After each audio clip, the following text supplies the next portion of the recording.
श्री देवराव भोंगळे।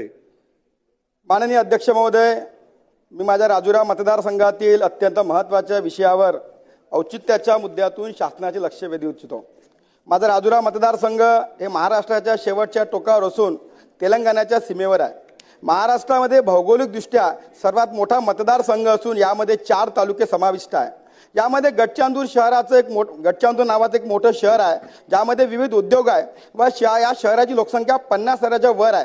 स्वातंत्र्याच्या 75 वर्षानंतर सुद्धा या शहरामध्ये अजूनही बसस्थानक नाही आहे आणि म्हणून त्या ठिकाणी बसस्थानक निर्मिती गरजेची आहे।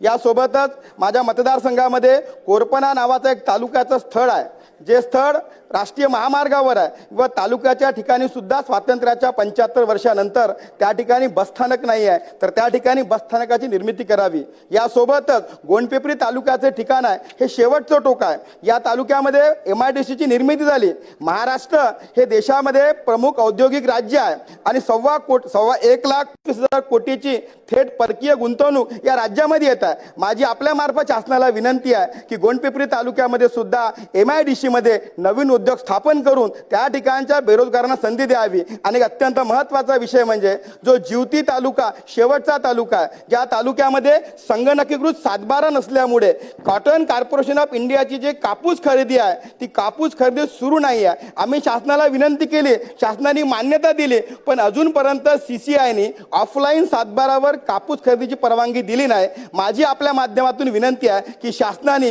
लवकरात लवकर कापूस खरेदीची परवानगी द्यावी ही आपल्याला विनंती। खूप खूप धन्यवाद।